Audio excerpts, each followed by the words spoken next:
Then the question was, yeah. So if you have an m-dimensional basis of 1 electron spin orbitals, for n electrons, you can form an exact wave function in this basis by a linear combination of all determinants that can be formed, which is MCM.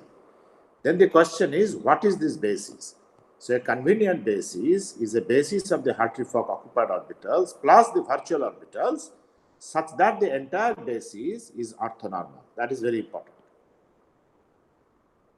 Now, usually the virtual orbitals are made to be orthonormal to occupied orbitals. Even if they are not, you can orthonormalize separately. So when I solve the Hartree-Fock equation, this equation itself will give a set of solutions. If you take all the solutions in any basis, then it becomes my problems of occupied and my problem of obtaining the occupied as well as virtual orbitals. So introduction of a basis of k dimension gives you, after spin adaptation, gives you this Ruthan equation, which you have already done. So you get eventually k number of space orbitals, which can be written in terms of m spin orbitals, 2k, whereas n of them are occupied, 2k minus n of them are unoccupied. Then I can construct determinants out of this MCN space, and I said one of them is Hartree-Fock, and the rest of the determinants I can categorize as singly excited with respect to Hartree-Fock, doubly excited, triply excited, and so on. So your number of determinants you should be able to calculate. Out of 2k spin orbitals, n are occupied, 2k minus n are virtual.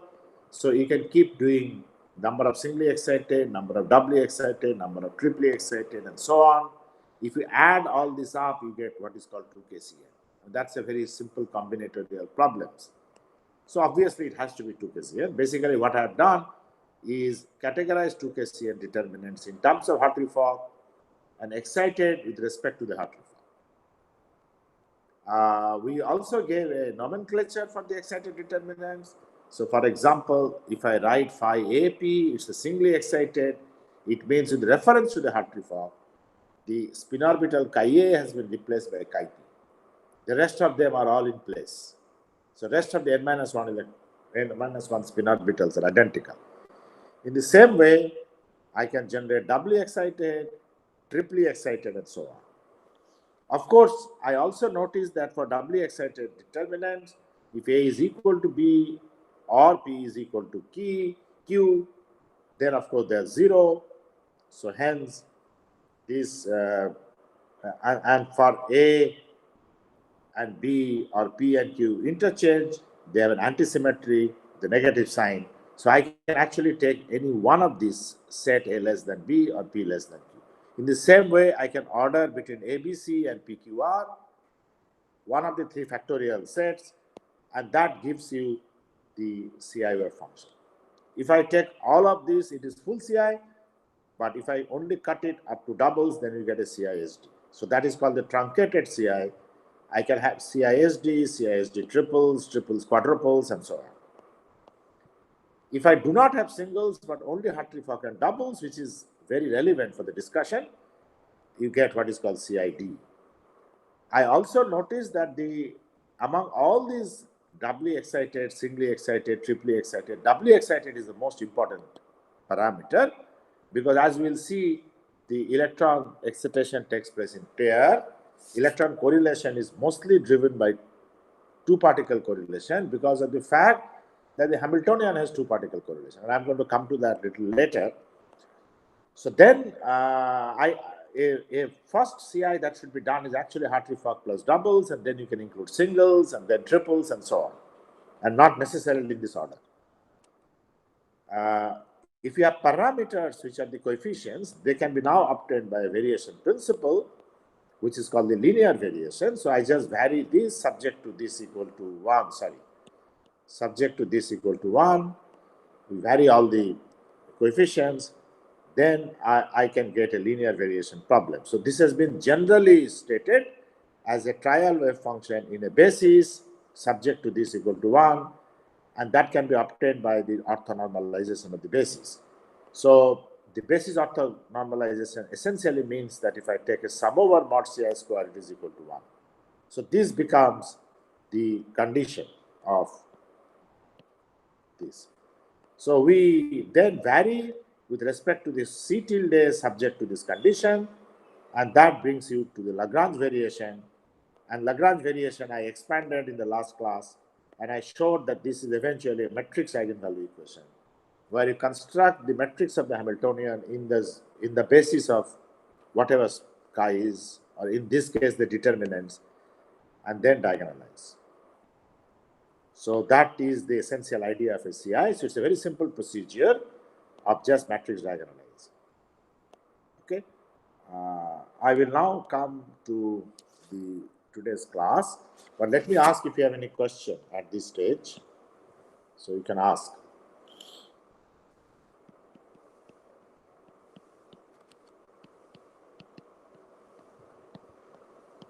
So can I proceed?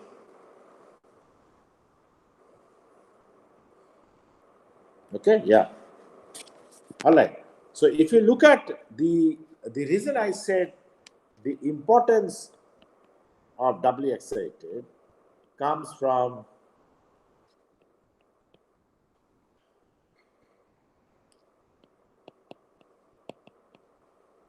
doubly excited determinants. When I say doubly excited, it means doubly excited with respect to the Hartree form. That should be understood.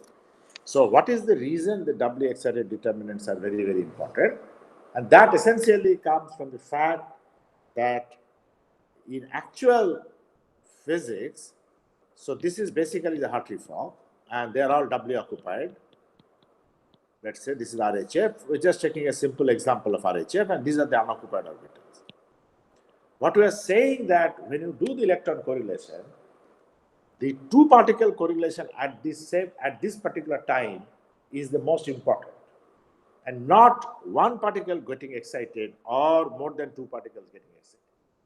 See, one of the important things to understand is that to have more than two particles getting excited, they need to be somewhat in the space of togetherness, which is very difficult by the Pauli principle. So one of the reasons is that the Pauli principle, which says that the two electrons can be in the same space orbital, that helps the two electrons to be excited much more easily. The second point is that when the two electrons get excited, they are actually coupled by the Hamiltonian, and the Hamiltonian has at most two particle operators.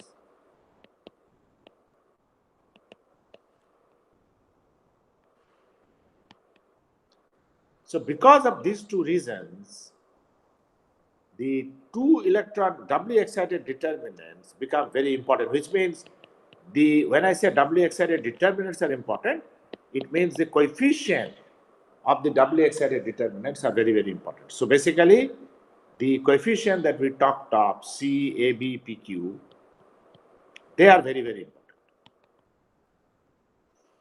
So if you have any question here, please try to ask, because this is a very important point. You will see that when I do perturbation theory also, at the lowest order perturbation, what turns out important is the two doubly excited determinants. So it's important to understand that the doubly excited determinants are very important to have the first correction beyond Hartree form. Now let me take a simple system. Sir, Yes.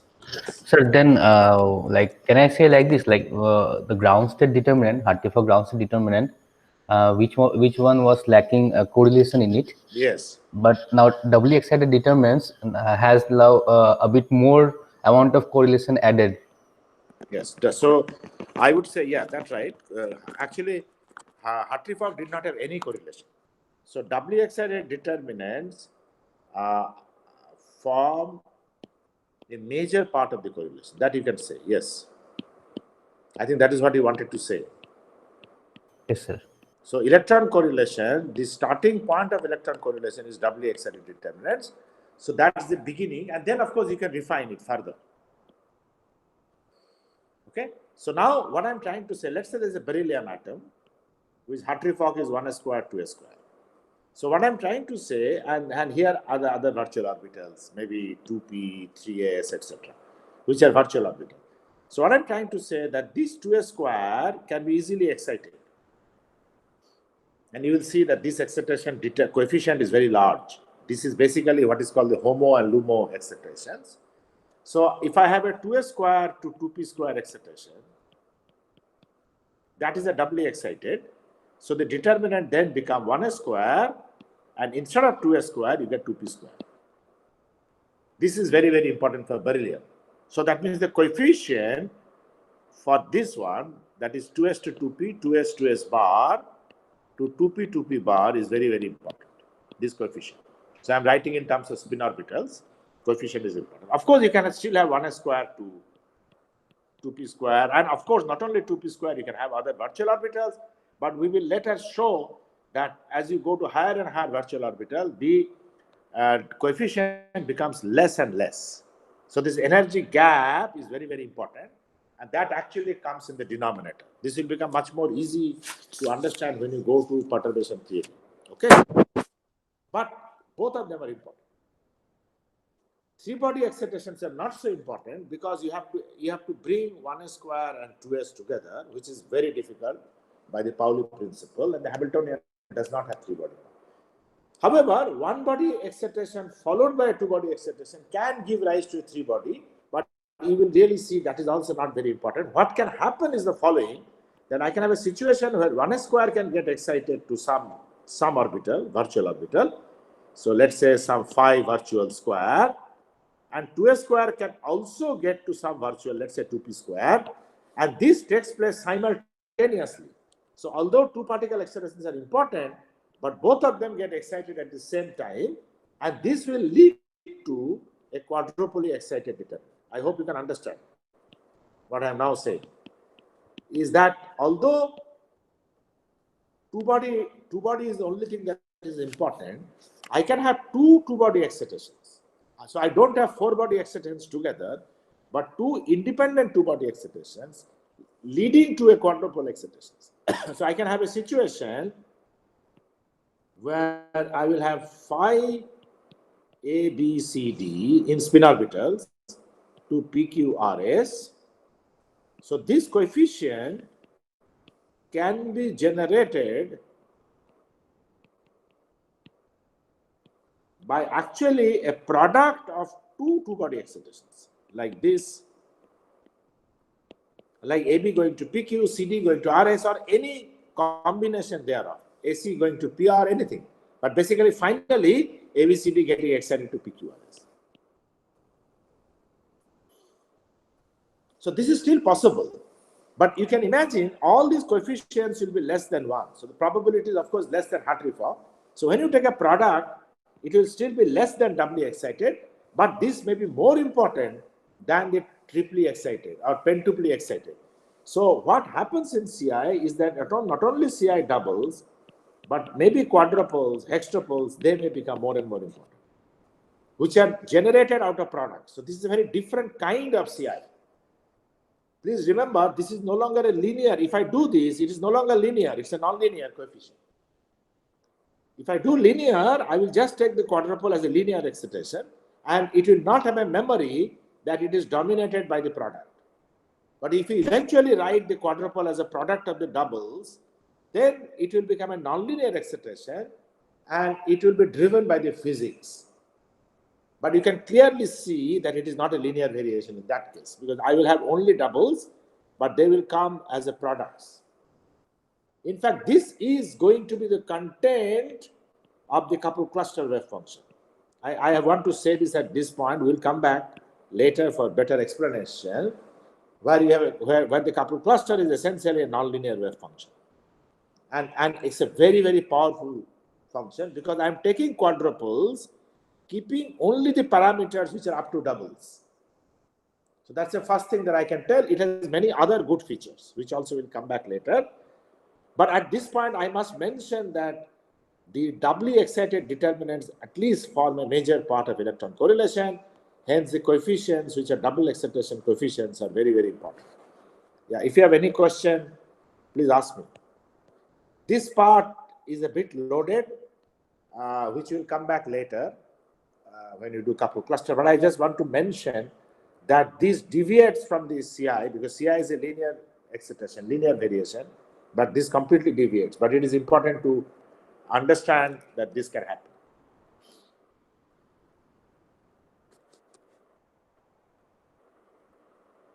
If you have any question, please ask. Huh? Sir, Yes. so then, can someone say like this, like couple cluster is a like a part of configuration interaction, but just the difference is like we are taking CID, CIQ, like double excitation. No, not only that, not only that, this is actually couple cluster doubles. Not only that, the coefficients of quadrupole, hextuple are product of doubles. Okay. I'm not going to take a linear variation. So Yeah, there yeah, are yeah. no new parameters coming. The And old, because okay. because of this nonlinear appearance of parameters, actually structurally it becomes very different. So to say that the couple cluster is a part of CI will actually be inappropriate. You'll see that later. Because it is not a part of CI, because CI does not allow nonlinear variation. And that makes a completely different, that's a very, very different wave function. And that gives you new physics. So in some sense, the fact it cannot be within a CI, because CI essentially is a linear variation. As soon as you do this, it's a product. It's a nonlinear variation. Is it clear? Yes, sir. Okay. So let me now write down the CI wave function once again in a somewhat symbolic form to make it simpler. So let me write it down as C0 phi Hartree Fock. And all the singles that I had, sum over alpha and P, or sum over A and P, let me write the entire thing in a block CS phi S. So whenever I'm writing phi capital S, please understand they are actually singly excited determinants. So there is a summation. I'm writing a block in a symbolic manner. So this is a symbolic way to write. So same way I will have C, D, phi doubles, and so on. C triples, phi triples, and so on. Is it clear? So I don't want to write sum over, but let me just tell you, for example, CD phi D is nothing but sum over A less than B, P less than Q. This is the virtual orbital, which is N. And this is the occupied orbital, which is N. And this is the virtual orbital, which is 2K minus N. C ABPQ, phi ABPQ. So this whole thing has been written symbolically as a CD phi. Is it clear? So that I don't have to repeatedly write this. Okay? So I have Hartree Fock, I have singles, I have doubles, I have triples, I have quadruples, and so on. And then what I'm going to do is to find out the full CI matrix, the CI matrix, by writing down the Hamiltonian matrix element between everything. So how will they look like? So it will have a block structure. So let me write the CI matrix, Hamiltonian matrix. It's a block structure. So the first term is Hamiltonian with a Hartree Fock, right? And that is E Hartree Fock. I hope you remember that's the definition of E Hartree Fock. Phi Hartree Fock, Hamiltonian phi Hartree Fock. Then this is the Hartree Fock rho. So I will simplify it further, 0HS. I'm simplifying it further. I hope you understand what I mean. 0 is Hartree Fock, S is phi singles. So 0HS is not a one number because S has many singly excited. So that is where the block is coming. So some kind of a block. But one row. Then I have 0H doubles. This is another row. This block will be longer, but doesn't matter. And I continue like this. I'm just writing up to doubles, but you can continue like this. Is this clear, the first row? I'm writing the Hamiltonian with respect to all determinants. So the first is phi Hartree Fock, and I'm writing with respect to all the determinants. Then the next one is a block of singles. So the left side itself is singles, and the right side first one is. So this is a column. Whatever is here becomes a column, and then you have a block, which is square matrix of single H single, then single H doubles, and then similarly now you have a doubles HO. This side is one number, but this becomes, the left side is doubles, and then you have doubles H single. This becomes a rectangular matrix. This is doubles, this is the number of singles, and then you have again a square matrix which is DHD. I'm just writing up to here. This is the block structure of the Hamiltonian. Please try to tell me if you have understood this. So the first one is Hartree-Fock, Hartree-Fock. That's a number. Then Hartree-Fock on the left, all singles on the right. So there is a dimension there. And we know what is the dimension. Number of singly excited configurations. So that is n into 2k minus n. That's the dimension. This is, dimension is the dimension of doubly excited. Then on the left side is singles, right side is O. So right side is a column. So it's only one number, but there are many such numbers. Again, as many as this on the column side. Then single, single. So this must be a square matrix. Then on the row side, it is singles. On this column side, its number is double. So it's a rectangular matrix. And then exactly this will be represented here. Then double size singles, which is this, then double size doubles.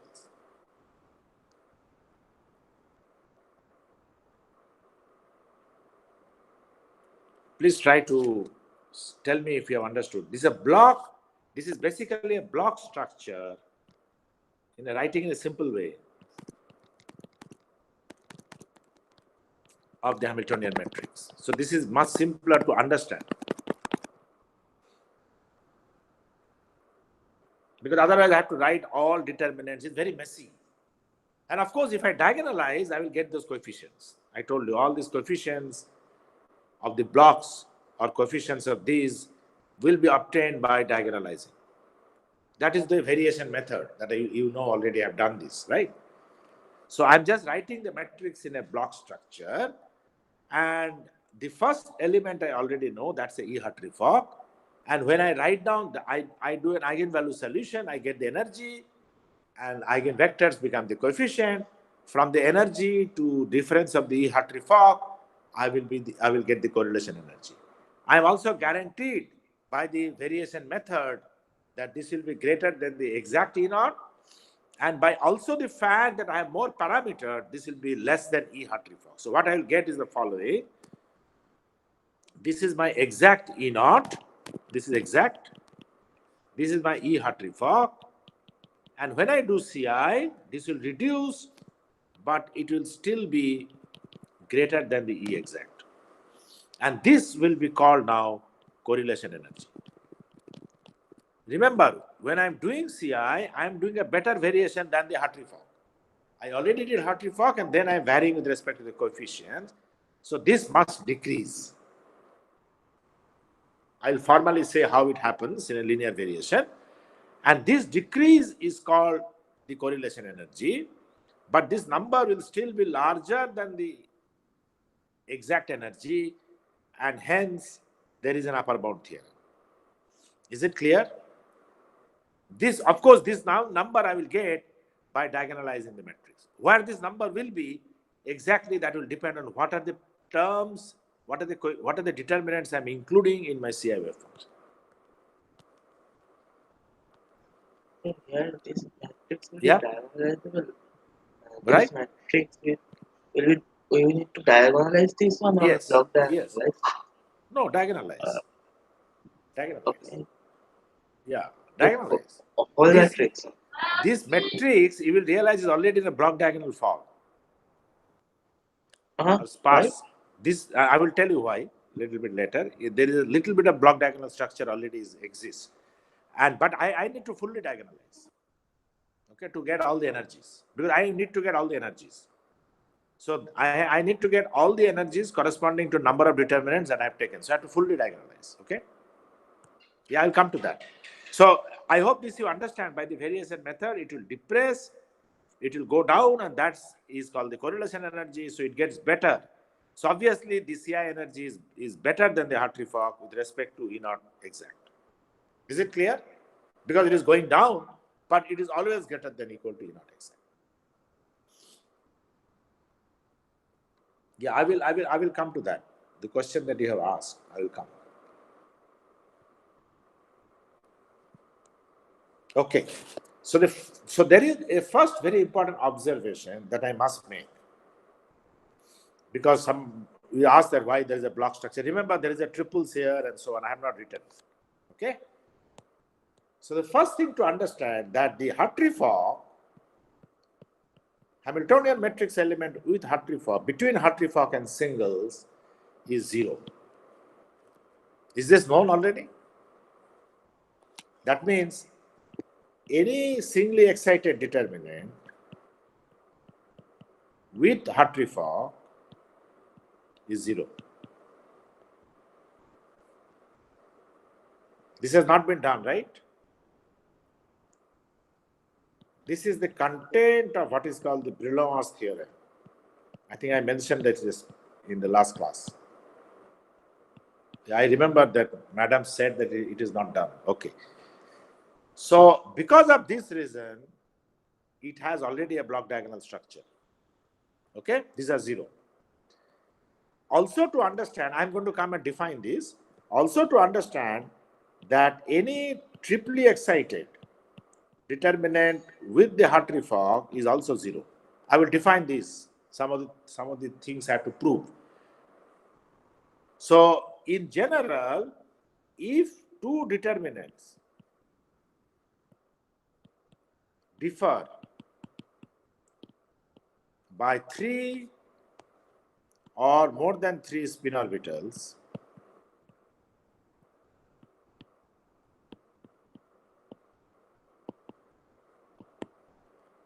the Hamiltonian matrix element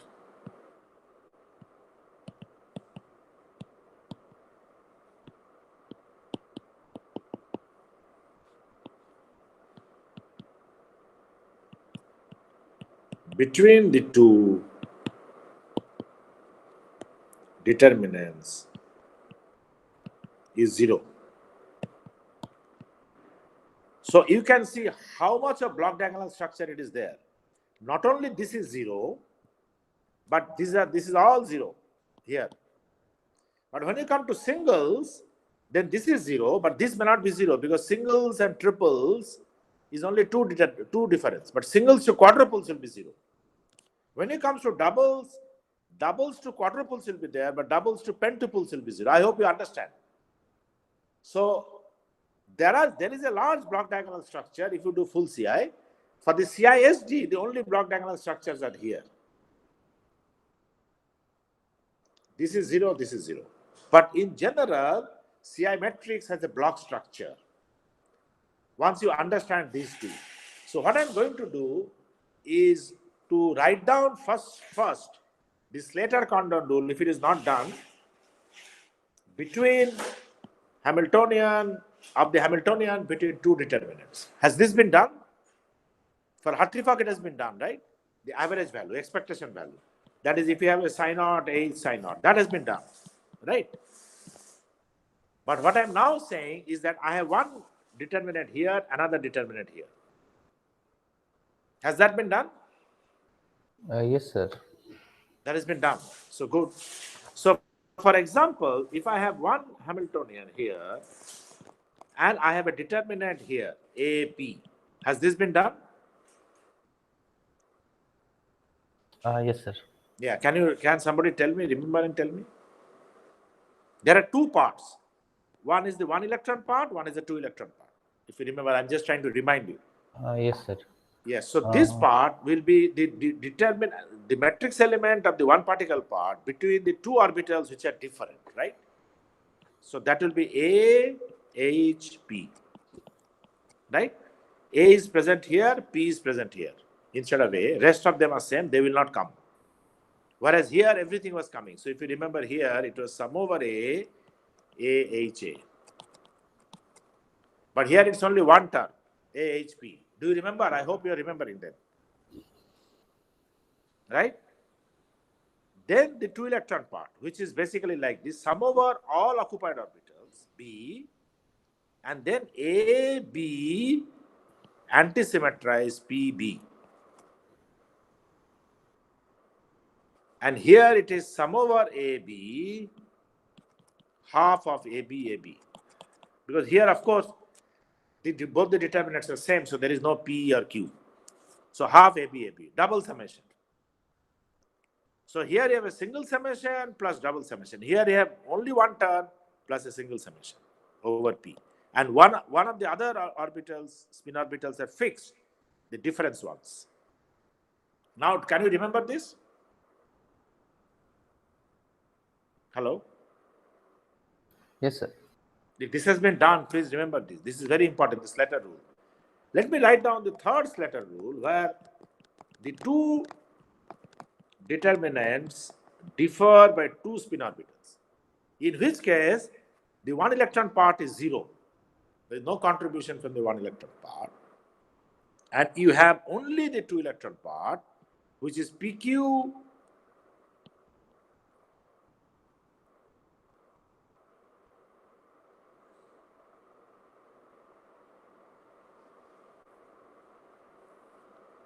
antisymmetrize AB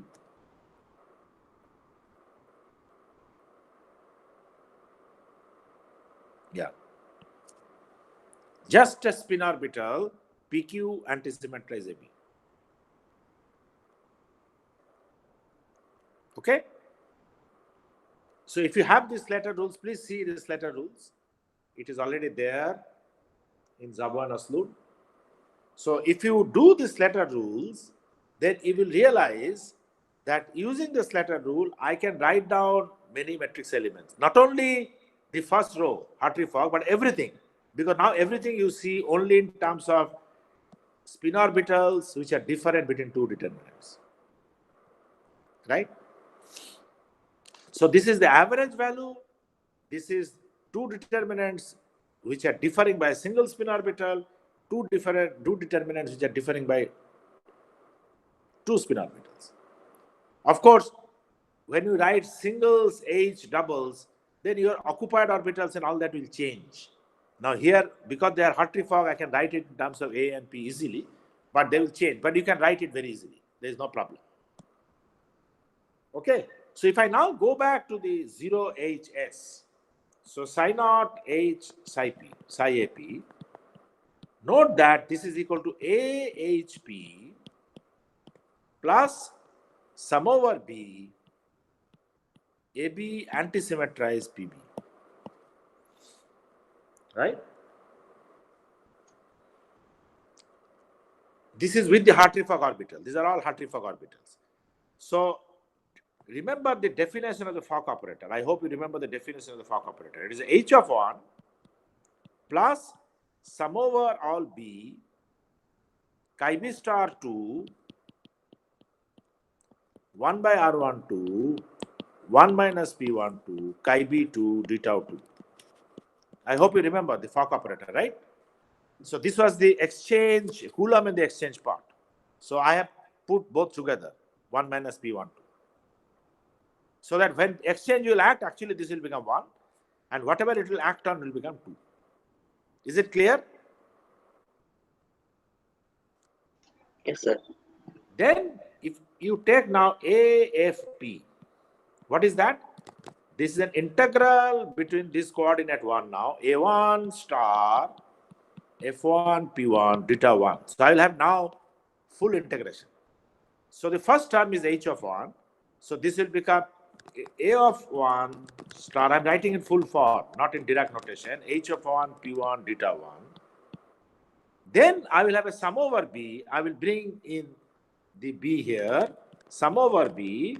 And by this notation, I am now writing chi A, but this is basically chi A.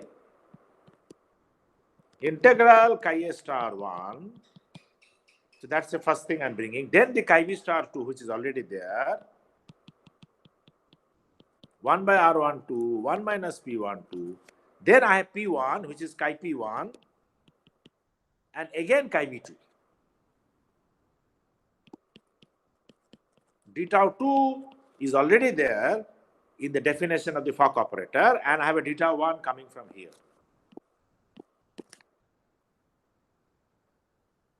Is it clear?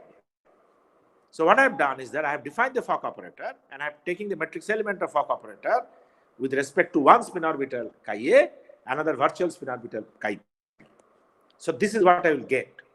You can now easily write in Dirac notation. This is AHP plus sum over B, antisymmetrize AB, antisymmetrize PB, isn't it? Antisymmetrize is basically 1 by R1 to 1 minus P1 and PB here. Right?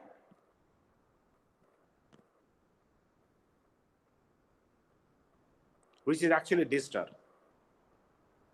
So I can then write that psi naught H, which is psi Hartree-Fock, H psi AP, which is psi Hartree-Fock, is equal to AFP. Because I have shown this, chi A, F, chi P is equal to these two terms, which is nothing but by Slater rule, the determinant matrix element. So the matrix element between determinant, first I simplified in terms of 1 and 2 electron integrals. Then I'm saying this 1 and 2 electron integral is nothing but another simple 1 electron integral. The 2 electron integral is also not there. It is just one, because Fock operator is a 1 electron operator, which includes this 2 electron part, no doubt, but summed over this. So actually this is basically, basically summed over this. So it is basically a 1 electron integral AFP. Is this clear? This proof?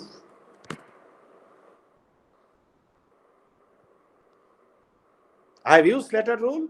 I have used the definition of the Fock operator. That's all. Actually, those who are clever could have seen right here. Right here you can see this. Because what is Fock operator? It is H plus summation over B, B antisymmetrize B. So you have AFP. Right here you can see. Please tell me, everybody tell me that if you have understood this. This is a very important part to show.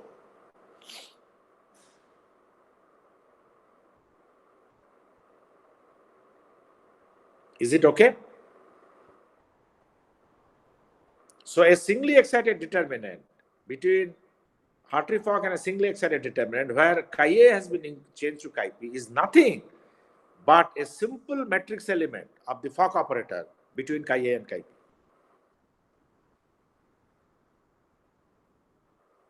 What is the value of this? Can somebody tell me?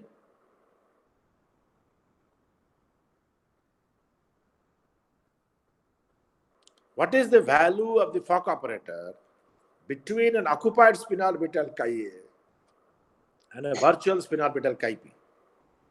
HP plus. Huh? HP plus. That is I have written here. I have written Yes. here. That I have already written.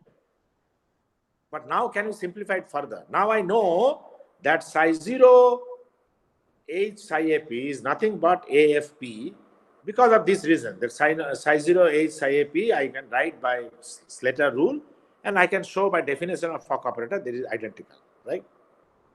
So first I use this Slater rule, then I use the definition of the Fock operator and I come to a more simplified expression. Now I'm saying this can be directly written as something. Just think. Just think. This is an occupied spin orbital, which is an eigenfunction of the Fock operator. This is an unoccupied spin orbital, which is also an eigenfunction of the Fock operator. Now you tell me, what will be the value?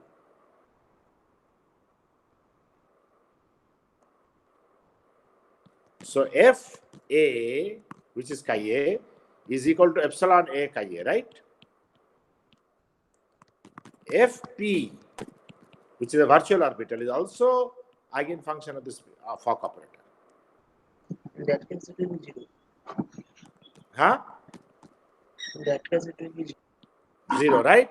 Is it clear to everybody? Because this is a Hermitian operator, so all these eigenfunctions are orthonormal and they are completely diagonal. In their own eigenfunction space, it is diagonal because if you see chi A, F chi P, it will be nothing but, so if I do F chi P, it is epsilon P chi p. So it is epsilon p chi a chi p. And chi a per chi p is 0. So this is 0. Because of the fact that the Fock operator is Hermitian. So now what I have shown, by application of Slater rule, I have shown that psi 0 h psi ap by application of Slater rule is a h p plus summation over b ab antisymmetrized pb. This b is of course 1 to n. By definition, so this is by Slater rule. I'm writing it down. Slater rule. Then I can write this as AFP. This is by definition. By definition of Fock operator.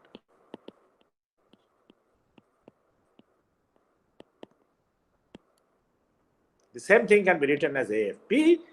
And then, of course, this is equal to 0 since A and P are eigenfunctions of the F operator, which is Hermitian, or the Hermitian F operator.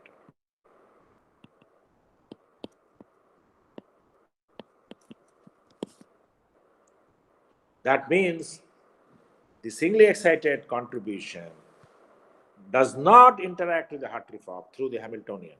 So it is 0, and this is the content of the Brillouin's theorem.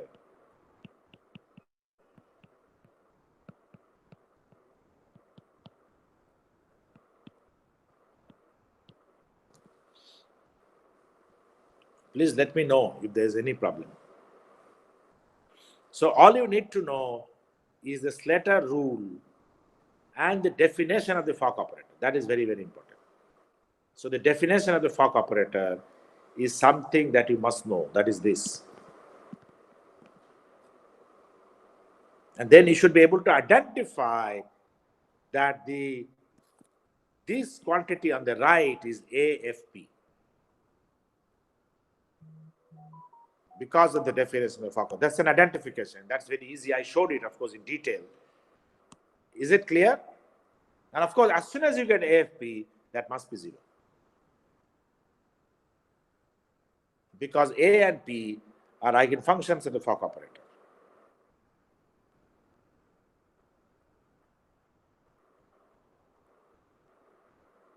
Please let me know if you have understood so that I can proceed. So that proves that in the CI matrix, this block is already 0. It's simply SHO and OHS. Of course, this is Hermitian. You can also see the matrix is completely Hermitian. It's completely identical, the symmetry. And this part and this part is just 0. So this is a row, this is a column. That's all. Imagine now, and this is something very interesting to discuss. Imagine now that I am doing a CI with only singles. I never advocated that. I said you first do doubles. But let's say I'm doing CI with Hartree-Fock and only singly excited determinant. So what will happen then? I'm writing down the CI matrix. Hamiltonian 0HS SH0. So this is a row, this is a column, and then you have SHS. This is not 0, of course. Right? This is my matrix. And now I know because of Brillouin's theorem, this is 0, this is 0. So it will look like E Hartree-Fock 0, 0, and then something is there.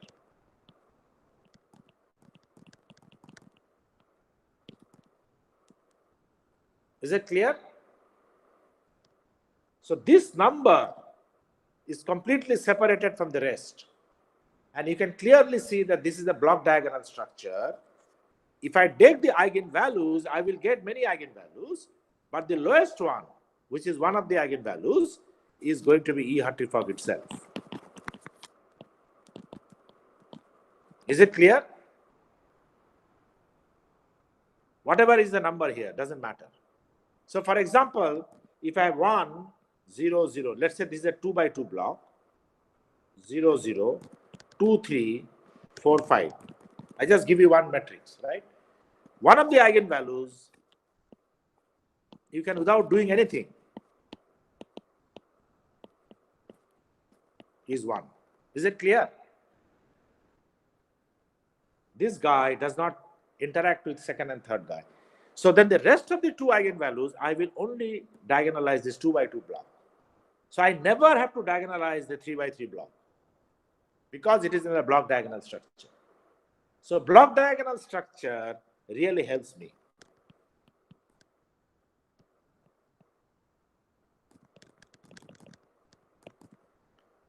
I don't ever diagonalize a 3 by 3 matrix. This one will come out to be 1 and this is a 2 by 2 matrix. Is it clear? Please tell me.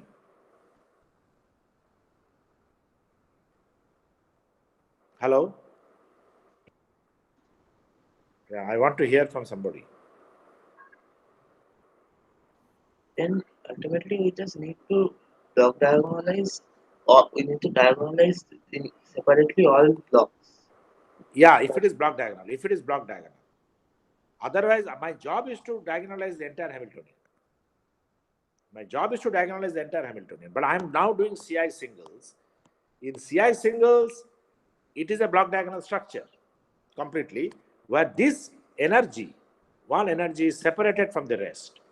So it turns out that if I do the diagonalization, it is same as just saying that one of them is E-H4. This will not change. And the others will come from diagonalization of this block. But that I'm not interested because there will be higher states. So the ground state energy in CIS is equal to E-Hartree-Fock itself, which means the correlation energy is 0. Is it clear? Because I already had Hartree-Fock energy, and what did I do? I did nothing. I got back the Hartree-Fock. Because of this structure, so the singles, singles alone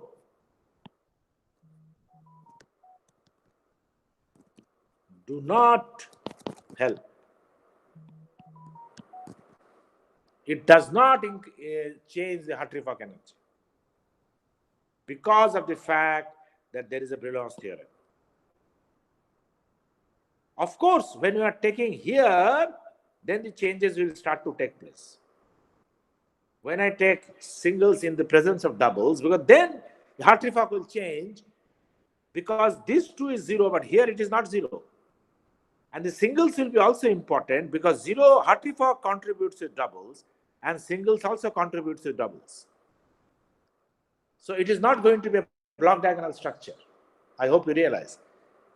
It will be a partial block will be there, but not completely block diagonal. But the blocks of this complete block diagonal means the E-Hartree-Fock will separate out. That will not happen. But it has a structure in which certain blocks will remain 0, and that will simplify my calculation. No doubt. So when I do singles and doubles, then it is important.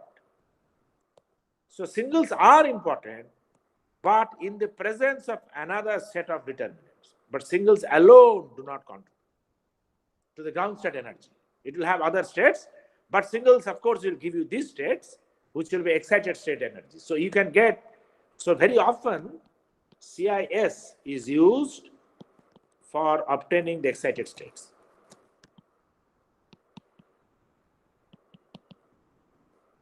But not for ground state, because ground state Hartree-Fock will remain the same.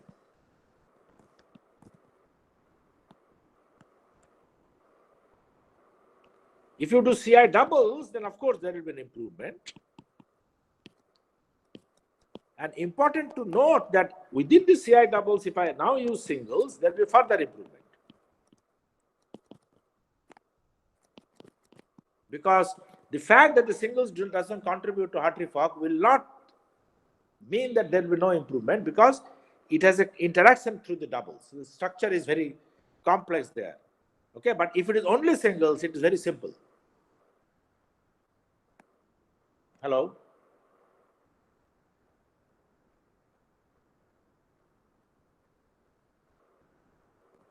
Yes, sir. Yes. The Slater rule also says if I have one determinant psi naught and the matrix element with three ABC, PQR, etc., then it is all zero.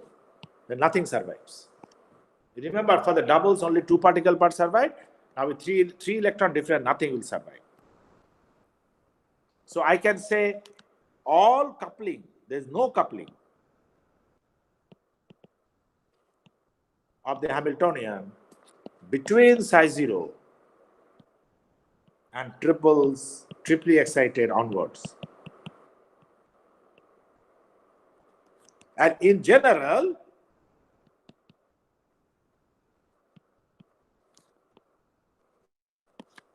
between determinants differing in three or more spin orbitals.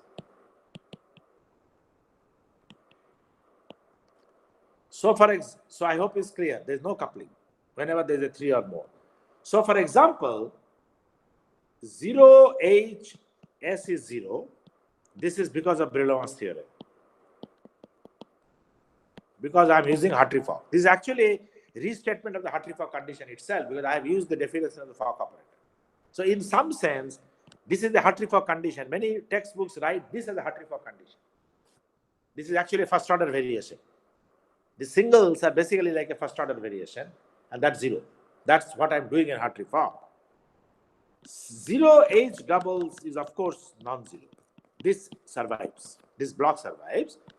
But then 0H triples onwards is also zero because of same Slater rules. Whereas in the case of the singles HO is zero because of Brillouin's theorem, and this is basically conjugate of this, Hermitian conjugate of this. But singles H doubles, of course, will survive. This survives. I'm just writing tick means survives. And here singles H triples also survives, unlike here. Because this differs in only two electrons, two spin orbitals. It is singles to triples. On the other hand, for singles, quadruple onwards will become zero. Is this clear? So I can construct the CI where there will be zero, which blocks will become zero and non-zero by Slater rules. Only for 0HS, there is a Brillouin's theorem. Remember, Brillouin's theorem does not say that the Hamiltonian between any two determinants differing by one spin orbital is zero. No, because that's a Slater rule, which I know it is not zero. Right? It is actually this. Provided this is Hartree-Fock, then only this becomes occupied and this becomes virtual. Provided this is Hartree-Fock. So then only time this will become zero is just 0HS or SH0. Otherwise, normal Slater rules will prevail. That anything, two determinants varying by more than two spin orbitals will become zero. Triples onward, 3 or 4 spin orbitals will become zero.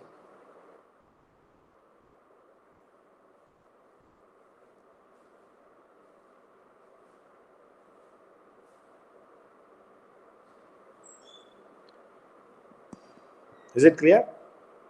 Remember, however, even in single H triples, or let's say doubles H quadruples, which is not zero, because there is only two electron difference, not all of them are zero, many integrals will become zero. Many of these matrix elements will become zero. Why? I am saying in general, singles and triples will not be zero, but many of them will become zero. Can you tell me why? For example, let me say one singles from Hartree-Fock is psi AP, H, one triples, psi A, B, C, P, Q, R. Is this going to be zero or non-zero?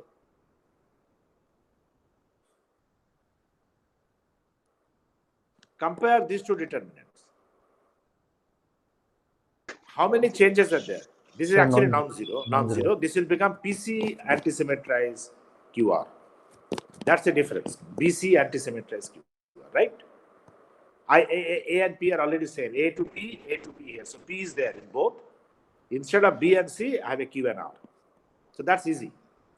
But let me take another single H triples, which is psi AP H, and here psi B C D Q R S. Now think of this.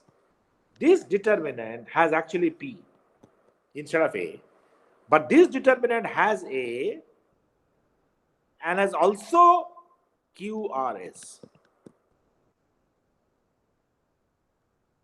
Can you now tell me how many spin orbitals are different between these two? So 4.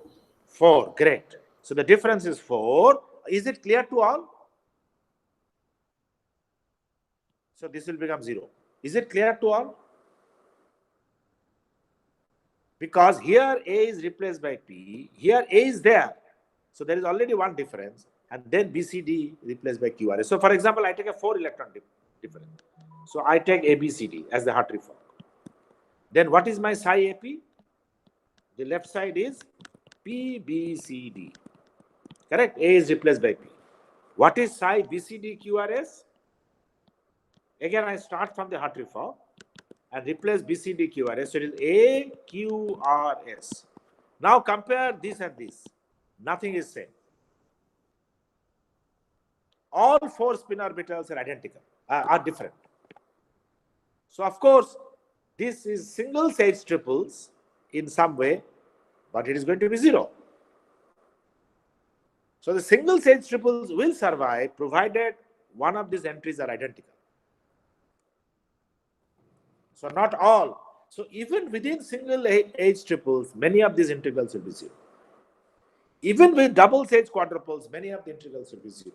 So this will lead to not only a block structure, but what I will say is that these blocks will have sparse structure. I hope you understand by mathematics what I mean by sparse. That means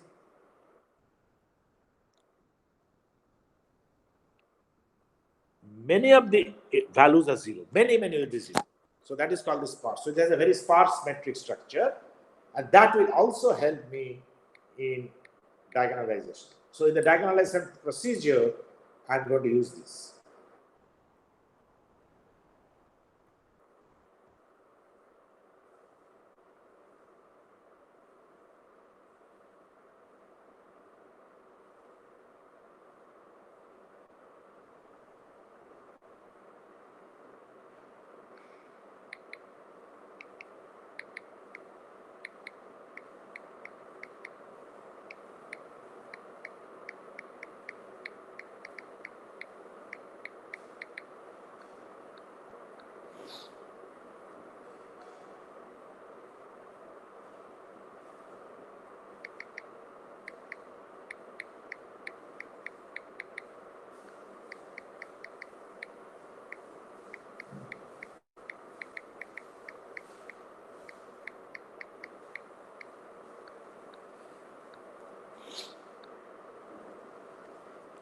Is it clear? So sparse means many of the elements will become 0 even within these blocks, depending on the differences.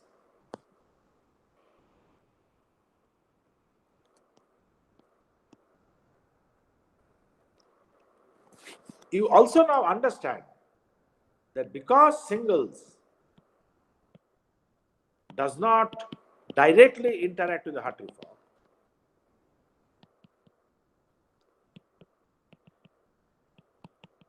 even though in a large CI they can be there, the effect of the singles is not much. It can be negligible.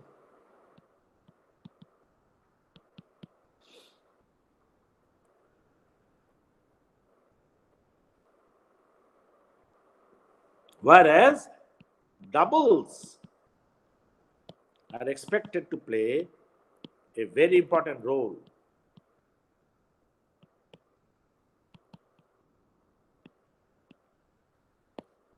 in the correlation energy. So some of the important understanding of the correlation energies are emerging. The entire matrix is important, no doubt, but I think the very fact that the Hartree-Fock, interaction of Hartree-Fock with singles is 0,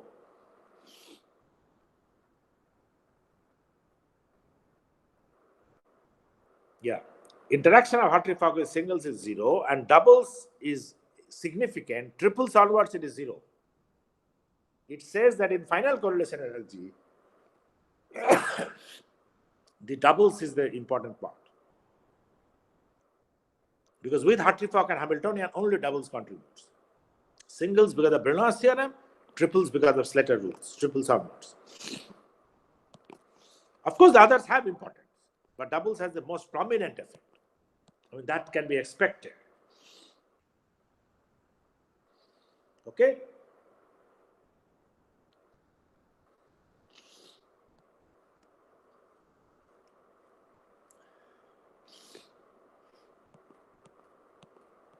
Is it clear?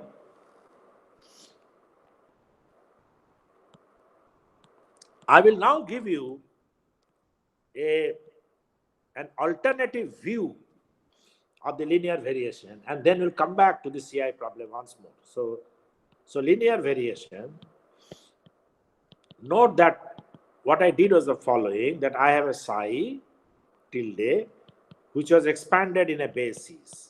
So I can take any basis. That's a general variation I'm talking, not determinants. This is a basis Ci tilde. And then I varied psi tilde, H psi tilde, subject to, if you remember, mod Ci tilde square equal to 1. So this is my orthonormal basis. This is what I did. And I said the equations become Hij, Cj, sum over j equal to Ei, Ci. That's the eigenvalue, because this is what I showed in the last class. If I do a variation, so I just expand these and these and so on. These chi-i's in this case are my determinants for the Ci problem. What I'm going to show you is that the same linear variation equation can be easily obtained without actually doing variation. So this is a very special property of a linear variation, which means I do the following. I write in the Schrodinger equation, E psi tilde.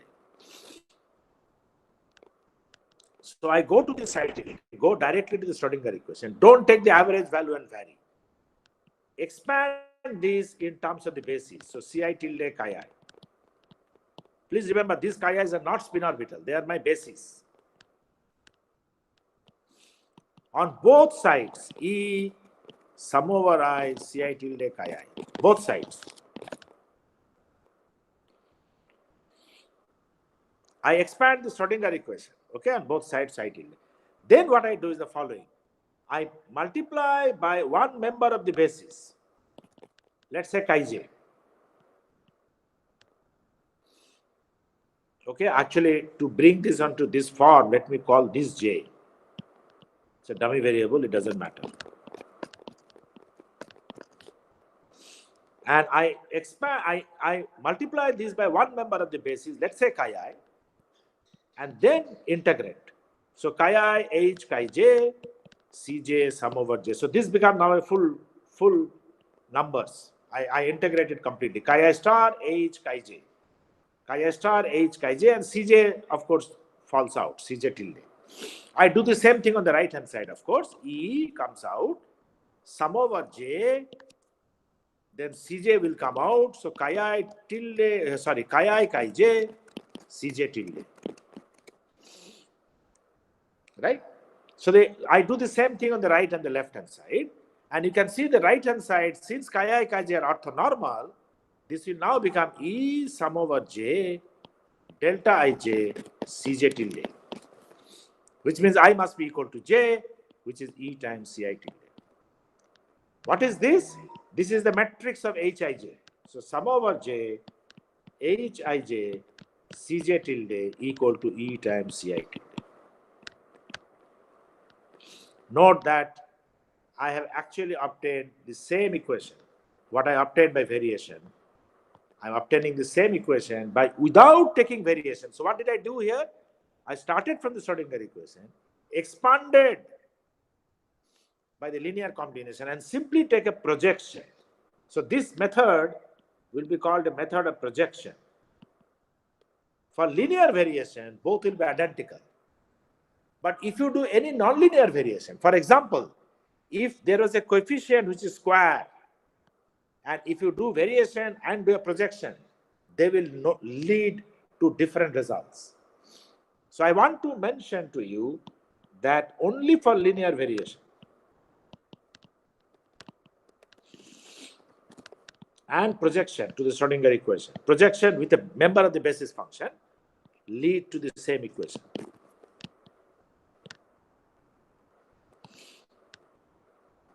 So many times, why I'm saying this, many times when I go now, I will actually derive the equations by method of projection and not by actually trying to do variation, because I know they are identical.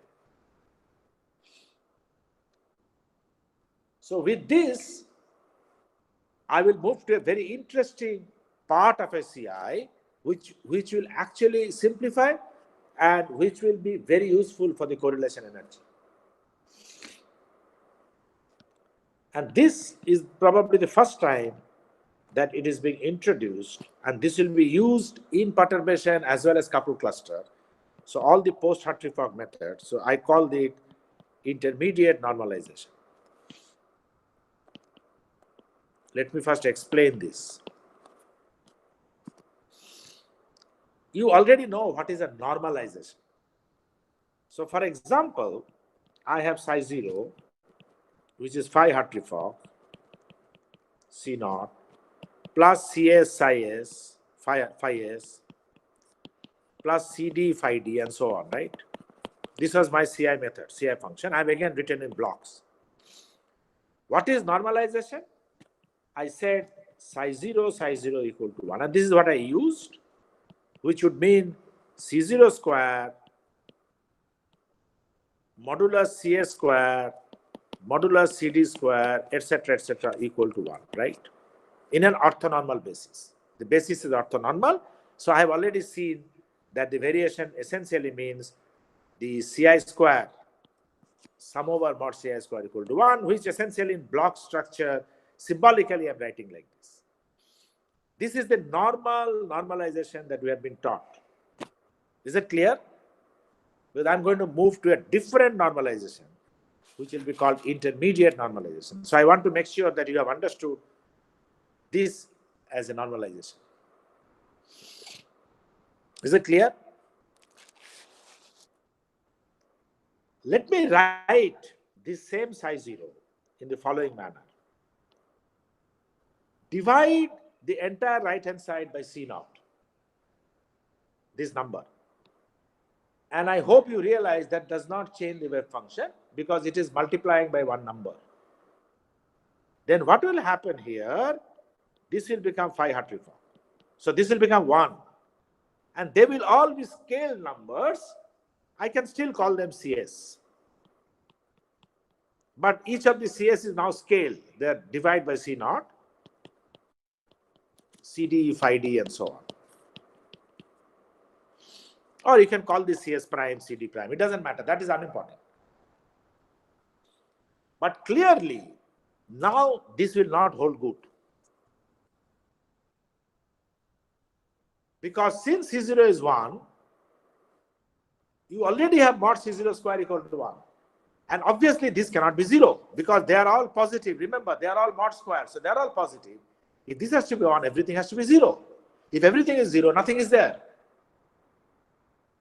So clearly in this case, as you can see, if I take psi naught, that is not equal to 1. Because what is psi naught? It will have square of this function, which is already 1, plus CS prime square, plus CD prime square, etc., which are scale numbers, CS divided by C naught. Obviously, this cannot be 0. They are all positive. So this is greater than equal to 1. And in strictly speaking, they're greater than equal to 1. Equal to if everything is 0, but practically it has to be greater than 1. Is it clear? If I write this wave function in this manner, this is if. You may say, why are you writing? You'll see why. But if I write in this manner, where I make the Hartree-Fock coefficient 1,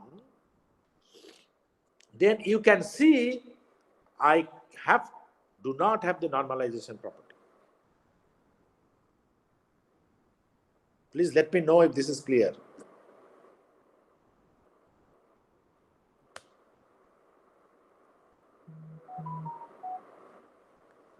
Hello?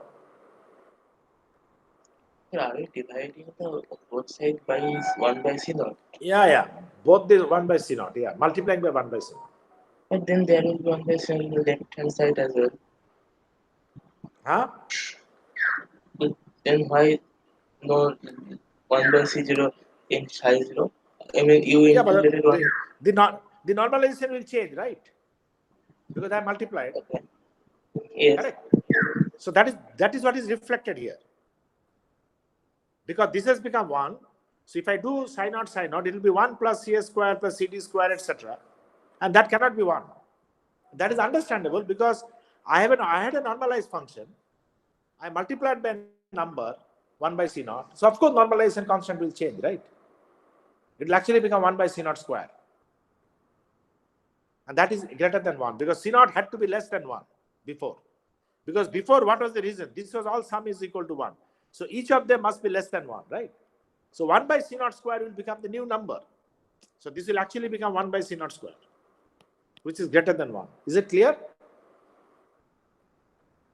So there is nothing spectacular that I'm talking. But I'm just saying that if I do this, then of course my normalization will be lost. But then I will get a new normalization. What is that normalization? If I do a scalar product of phi Hartree-Fock with psi naught, that will be 1. I hope you can see that. Because what is psi naught? Psi naught is phi Hartree-Fock plus, so that will become phi Hartree-Fock plus CS prime phi s, CD prime phi d, etc. And you can see phi Hartree-Fock is 1, and phi Hartree-Fock is orthogonal to all these, so everything is 0. So I just get 1. So I will have a new normalization where psi naught will not be 1, but phi Hartree-Fock psi naught would be equal to 1. Is it clear?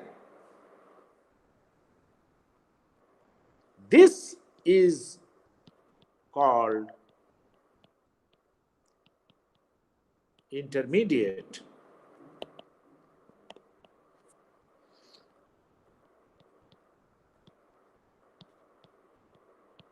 normalization, or IN, in short Sir, form IN. Yes. sir, what is the benefit of such kind of normalization? Yes, that we'll see. So I was going to write that this is a very convenient normalization. As you go forward, you'll see convenient for description of electron correlation. We'll see this.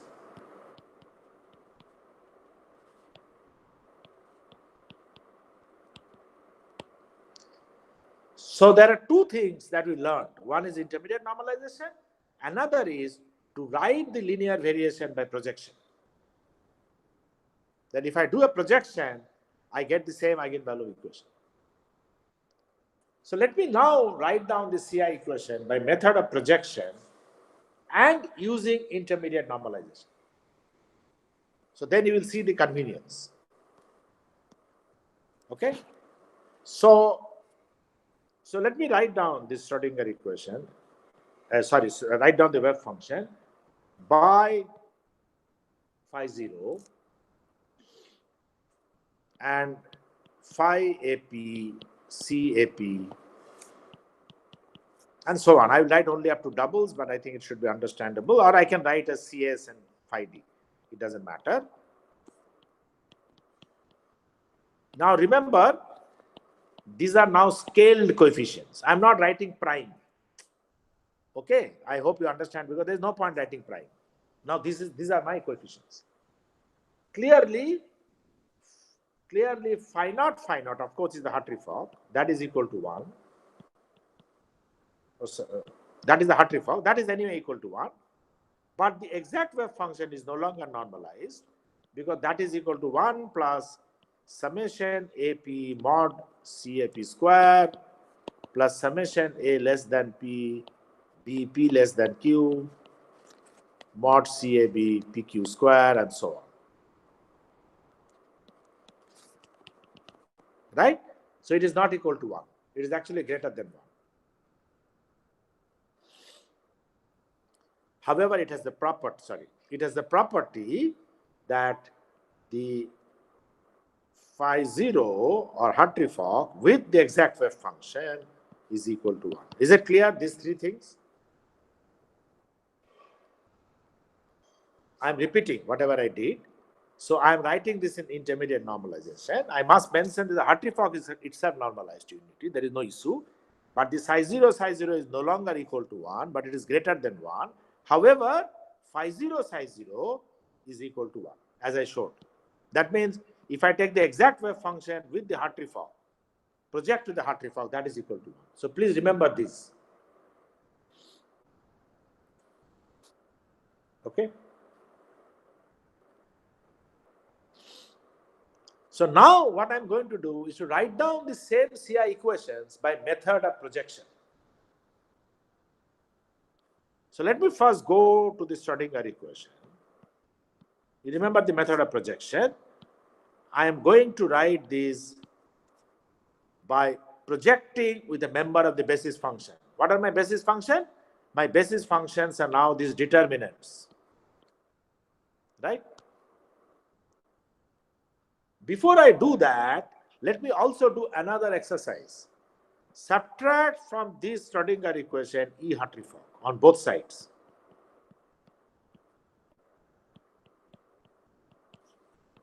Then I will get E0 minus E Hartree-Fock.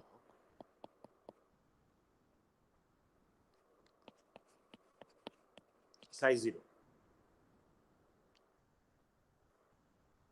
Whichever way I define, this is either plus E correlation or minus E correlation, depending on whether it is positive or negative. Let me call it E correlation. So my definition, E correlation is always negative, psi naught. Just look at this very beautiful structure. I have now defined a new Hamiltonian, which is H minus E Hartree-Fock, whose eigenvalue is directly the correlation energy, whose eigenfunction is, of course, the exact energy, exact wave function.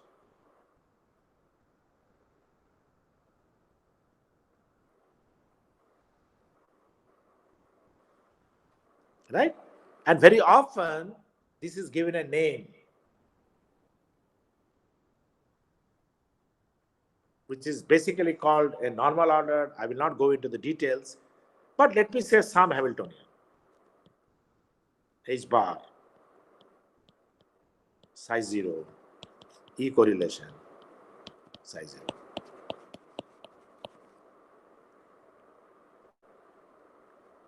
Many times it is called normal order, so Hn, you write like this. But what I'm trying to say, I mean, it's trivial. What I'm trying to say that this becomes the exact wave function, this remains, and what I get as an eigenvalue is the E correlation. So I can work around with the CI equation by subtracting E Hartree-Fock from the right and the left, and then do projection. So my equation now is H minus E Hartree-Fock, psi 0, is equal to E correlation, psi 0. So this becomes my Schrodinger equation. And now I will do projection. You remember, I said if you do linear variation, you can do projection.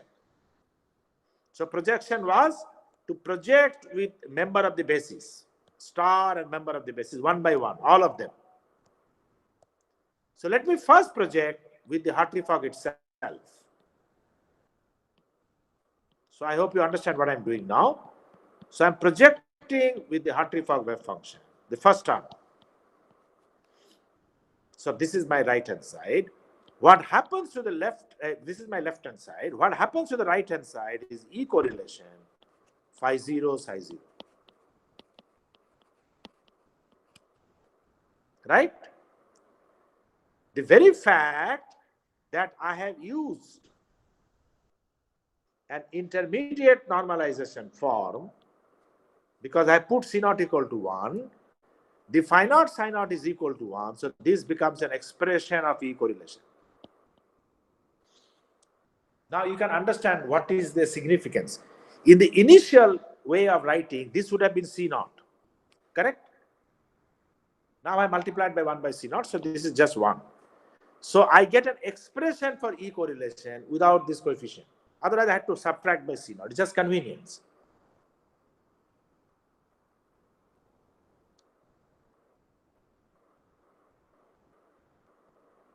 I can simplify the left hand side very easily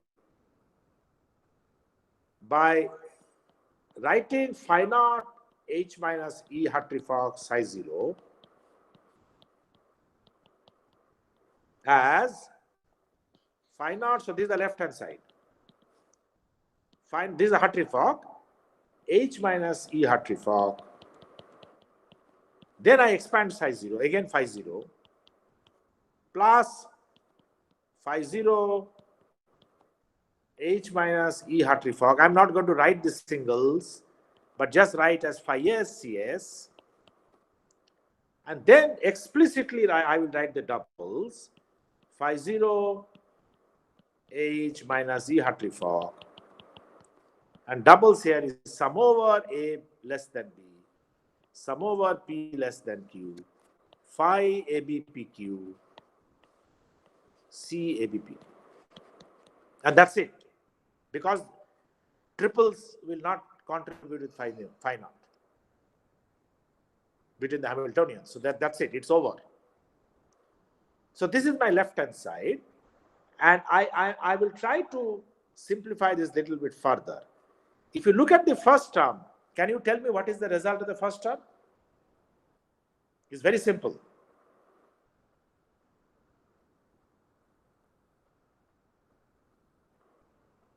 Zero. What is the value? 0. Absolutely. Phi naught H phi naught is E Hartree-Fock. I have subtracted E Hartree-Fock. Now you see why I subtracted E Hartree-Fock. I'm making it a little bit convenient. So that's 0. What about the second term?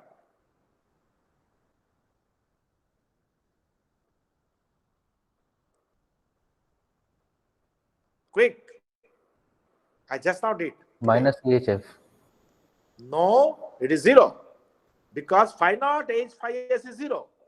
But when you say minus E Hartree-Fock, it is phi naught phi S. Oh yeah. They are orthonormal. Don't forget that. They are not phi naught, right? Is it clear to all? I am hearing only one voice. So I want to make sure the others are. If anybody not understanding, please stop me. So this is also 0. This is also 0. So this is the only term which survives. That is basically phi naught H, this quantity, phi ABPQ, C ABPQ, sum over A less than P, P less than Q. And for the same reason, when I take E Hartree-Fock, this is orthogonal to this. It is 0. E Hartree-Fock cannot mix between two determinants, right? It's a number. So this is the only thing that survives in the left hand side.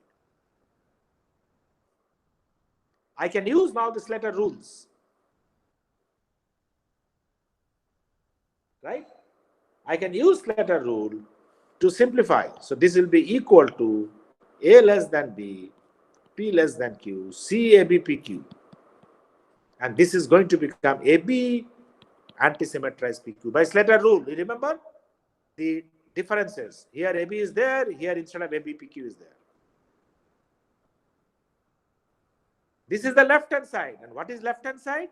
That is equal to E correlation. So I can right away say in CI, E correlation is sum over A less than P, P less than Q, C AB PQ, AB antisymmetrized PQ. That's it.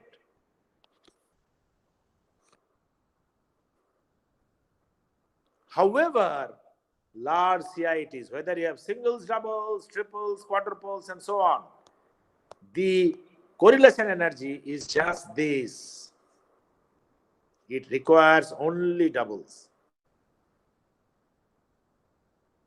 Some of you may immediately jump at me and say, then why should you do CISDTQ, for example?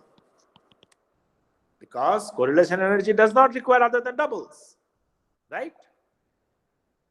So why should I do CI, which is full CI? Can you tell me the reason?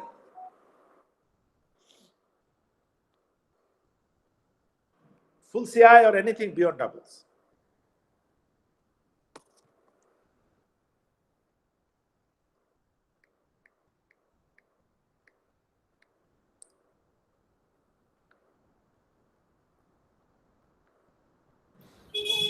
So, sir, maybe it gives the exact energy, but would we get the exact wave function using this? Yes, yes. The point is, you look at the CI problem, not exact energy. Energy also I will not get. Look at the CI problem. The CI problem is an eigenvalue equation problem, right? Let me look at the entire matrix. Somewhere down the line I have written. So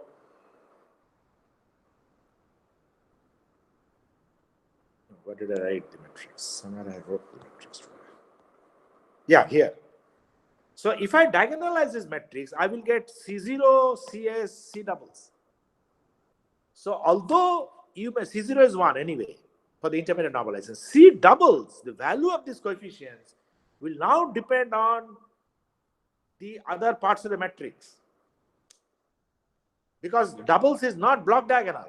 So doubles is interacting with singles, doubles is interacting with triples, doubles will interact with quadruples, and so on. You understand? So the value, so it is not that the energy will be also same. Everything will change. Although correlation energy depends only on the C doubles, the magnitude or the value of C ABPQ will depend on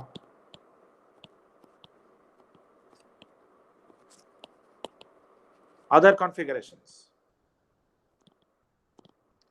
because it is a full coupled matrix, right? If doubles was completely decoupled, it is okay, but that is not the case. There is some block diagonal structure, but it has triples, it has quadruple, so the coefficient matrix will change. So for example, I have this as the, now I'm writing in normal ordering, so this is becoming 0. What was E Hartree for is becoming 0. And then this is 0, Brillouin's theorem. Then you have 0 HD, okay? And then so on. Now the point is, so this is also going to become DH0. Then single says singles, single says doubles, and so on. No, this is, sorry, this is, this is first is 0. Then DH0, DH singles, DHD, and so on. And then you will get 1 CSCD equal to E correlation 1 CSCD. I will write this equation very soon. That's the eigenvalue equation. And these are all H minus E Hartree. So these are all H minus E Hartree. Anyway, let's call it H prime or whatever. The point that I'm trying to say that this value is not decoupled. That will all depend on what else is there. It's a coupled eigenvalue equation.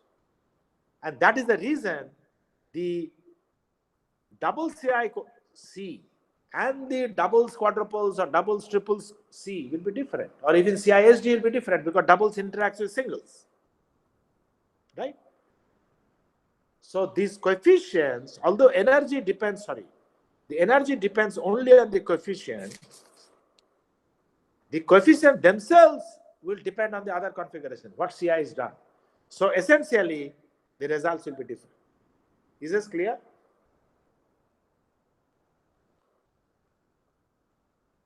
So it's important to solve the entire equation. And that's the problem. They are all coupled to each other. this is coupled to something else. So let me write down this structure now very well in terms of the CI matrix. So now what was in the normal ordered form, what was H minus E Hartree? What was E Hartree will become 0 because you are subtracting E Hartree from everywhere. Okay, so that will become 0 and then it will become 0 anyway, Brillouin's theorem, singles, and then I will have 0 HD. I'm only writing up to doubles, which is H minus E Hartree, but E Hartree will come out because 0 and doubles are orthogonal to each other. Then I have another set of 0 here, which is Brillouin's theorem, and then I have singles H minus E Hartree singles, and similarly singles H minus E Hartree doubles. Then I have doubles H0 and doubles H minus E Hartree singles and so on,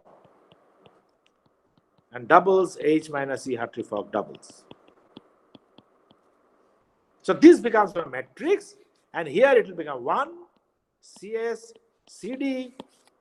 It will now become equal to E correlation 1 CS CD. So I changed my eigenvalue problem. Many things happened. One is that I have subtracted E Hartree everywhere. I have used intermediate normalization. The two things I have done. So this has become 0, this has become 1. And because of subtraction of E Hartree this has become E correlation. Is it clear? Because right hand side also E naught has been. So because of E Hartree subtraction, this has become 0. Everywhere EH minus E Hartree has come. This has become E correlation. Because of intermediate normalization, this has become 1. Is it clear now? So this is the Schrodinger equation that I'm going to work on. Okay, please excuse me for a little bit tardiness, but I hope all of you understand. Okay, I try to write it again. 0, Brillouin's theorem says 0, this is a block. Then 0, H minus E Hartree. Of course, the E Hartree is not important. Doubles. Then you have again Brillouin's theorem, singles, H minus E Hartree singles, singles, H minus E Hartree doubles, and then you have doubles H0 or H minus E Hartree, but E Hartree doesn't really contribute. Doubles H minus E Hartree singles and doubles H minus E Hartree doubles.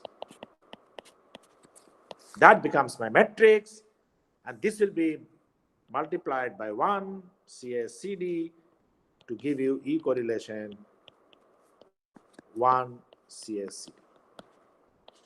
So that becomes your new eigenvalue equation. These continue to remain 0 because of Brillouin's theorem.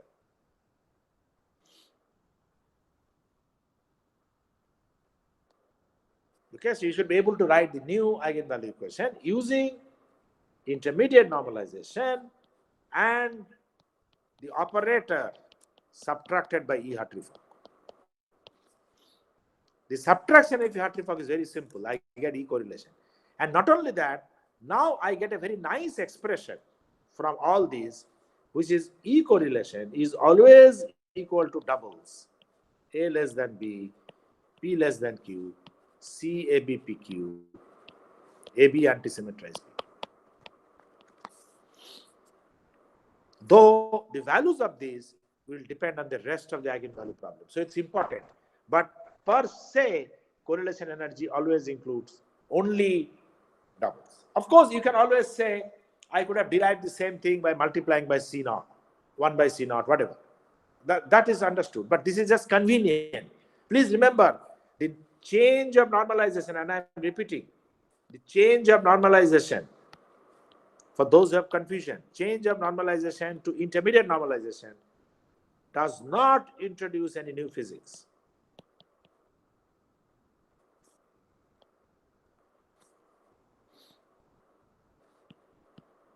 So nothing is new, just convenient. Similarly, subtracting E-Hartree-Fock does not introduce any new physics, but merely E-Hartree-Fock from the Hamiltonian merely is a convenience. However, change of normalization does not introduce a physics, but we have to keep track that because of this, my exact wave function is no longer normalized. I have to remember this.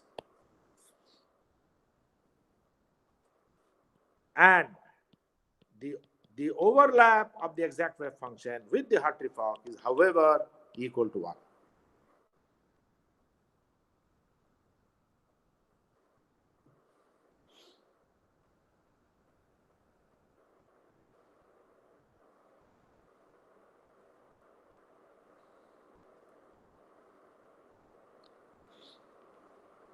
Is this clear? Please ask question. I've introduced a lot of new things. This is a CI is very simple. It's just Hamiltonian matrix element. But today I have introduced some new things. So what are the things that I have done today? Was first to say the Brillouin's theorem. Prove the Brillouin's theorem. And because of Brillouin's theorem, I said if you do only CI with singles, it will not change the Hartree-Fock energy. It is useless to do for ground state. However, CIS is done for excited states. Then I said, on a physical ground, because of Pauli principle, because of the fact that the Hamiltonian is two-particle in nature, doubly excited contributions are very important. Then I actually come down to the CI structure, and I told you that the matrix has a lot of block diagonal structure. Even within the blocks, it has spars in nature. That is, even when singles Hamiltonian minus E-Hartree-Fock triples is non-zero, many of them will become zero because of the nature of the singles and triples that might have 3 orbitals difference. So they might become zero. Okay? So that is a sparse and block diagonal structure. Then I came to a new way of writing the Schrodinger, the new way of writing the eigenvalue structure by method of projection. And I said for linear variation, method of projection is identical. Then I further wrote in a new way to say that the use of an intermediate normalization where the coefficient can be made 1.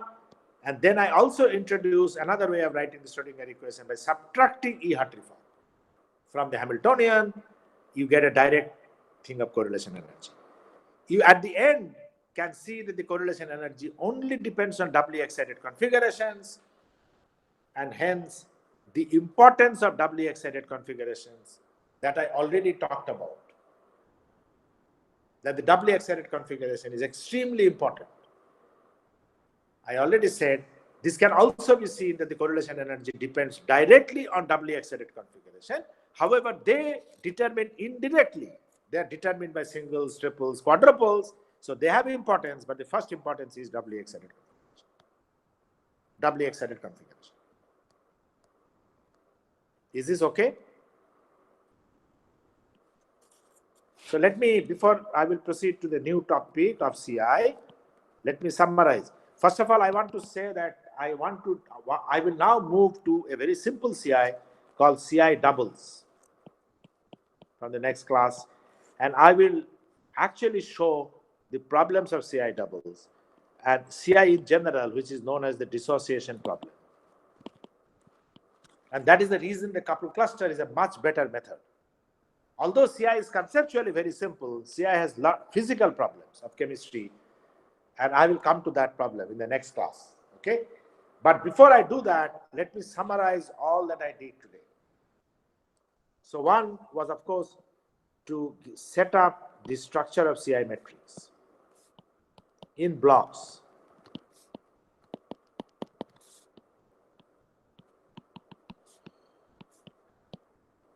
So blocks are essentially singles, doubles, triples, etc. Then, to prove the Brillouin's theorem, that has been proved. Please take the summary, take home summary. It's very important. I have proved the Brillouin's theorem. Then third, we said physically why doubly excited configurations are important in correlation.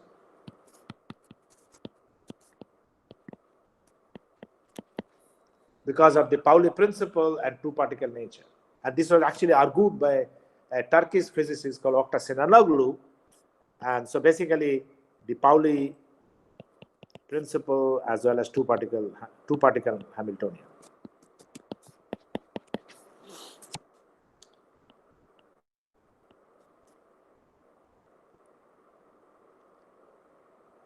Then the next thing we did was to say the sparse blocks of CI matrix, and how it is a very sparse in nature. So even between singles and triples, for example, many elements are zero.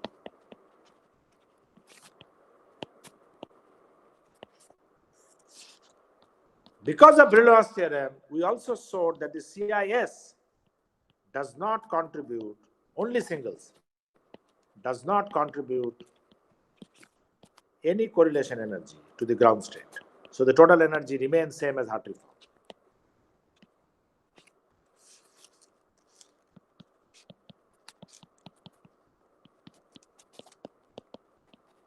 To the Hartree form.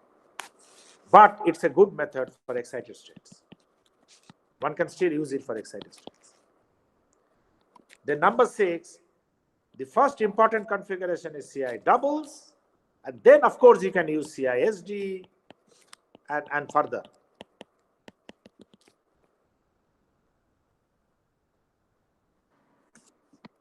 But this is the most important CI to do, and that's what we'll do next time with a very simple basis functions. Hydrogen molecule in minimal basis. That's what we'll do.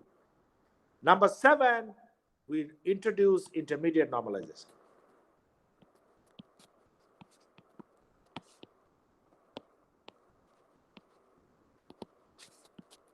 As a convenience. And then we introduce an operator H minus E Hartree form instead of H, giving you directly an equation for correlation energy. So direct equation for correlation energy.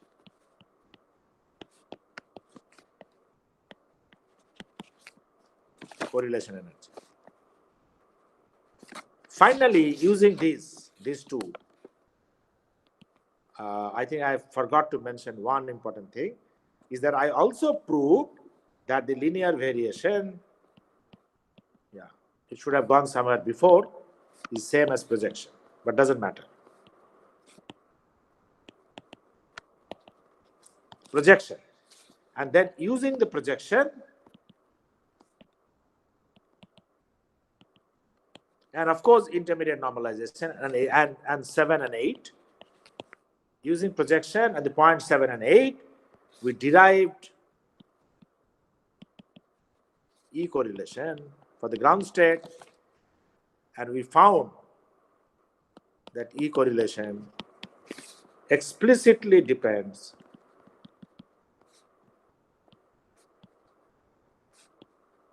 on doubly excited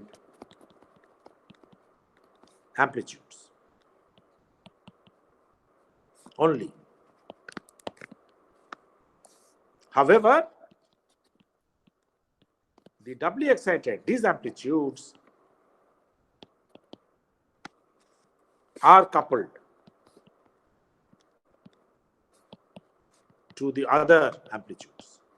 So to the other amplitudes, meaning singles, triples, etc. So essentially, if you do a different type of CI, you will get different values. So these are some of the summary that we did today. Before I proceed to CI doubles, I will explain the CI doubles problem just today. Let me ask if there are any question. I have only 5 more minutes. Let me ask if there is any question on the summary. It has been, of course, a long class, so I want to write down the summary. So although CI is very simple, you can have so many variations, so many things to learn, including the sparse matrix. That's very, very important. The sparse number 4. And this number 9 is extremely important because every time you don't want to do linear variation. So whenever there is a linear variation, you just project. Write the Schrodinger equation. Projection means it is projection to the Schrodinger equation by the members of the basis.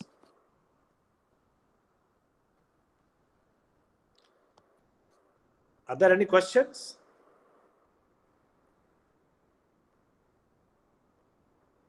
Hello? Yeah. If not, I will only introduce the CI doubles problem, which will come next time. For a very model systems, dihydrogen molecule in minimal basis.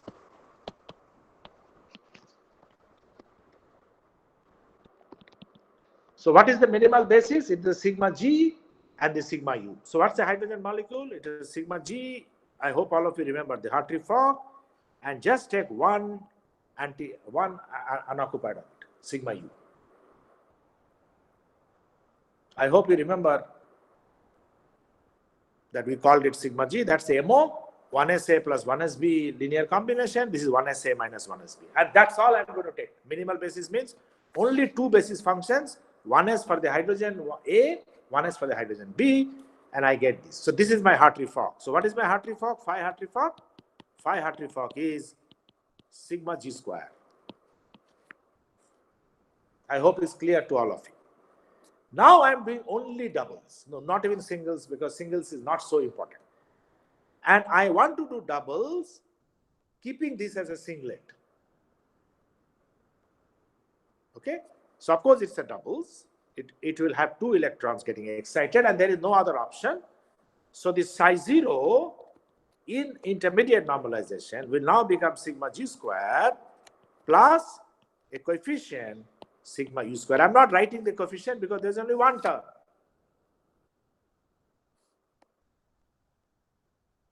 That's the minimal basis problem.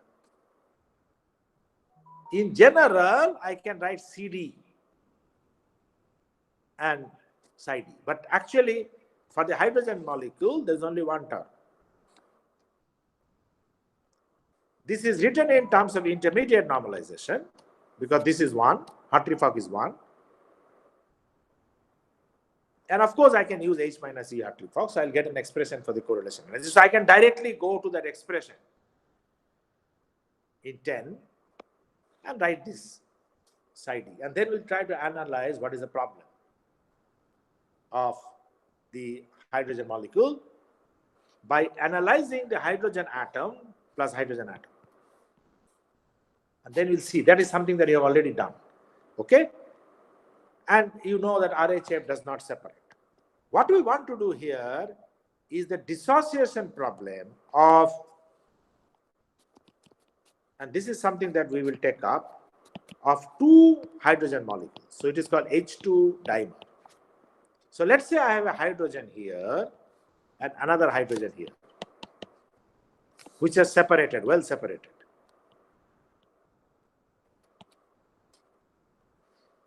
So you expect that in this limit, this EH4 will be EH2 plus EH2. Is it not? Because this is 2 hydrogen molecules in gas phase, well separated.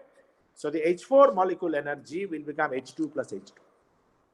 And the wave functions will become a product. So we'll see how it happens. So if I do this H4 problem, I have again a sigma G for the H2A and H2B. So I talked of hydrogen molecule as hydrogen A, 1SA, 1SB. Here it is very similar, but they are well separated. And this is sigma GB, sigma UB, sigma UA.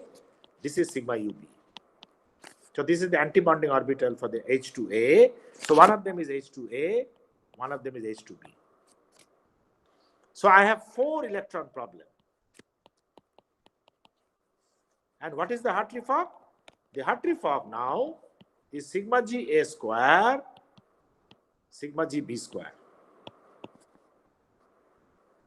Right? And now I'm going to add doubles onto this.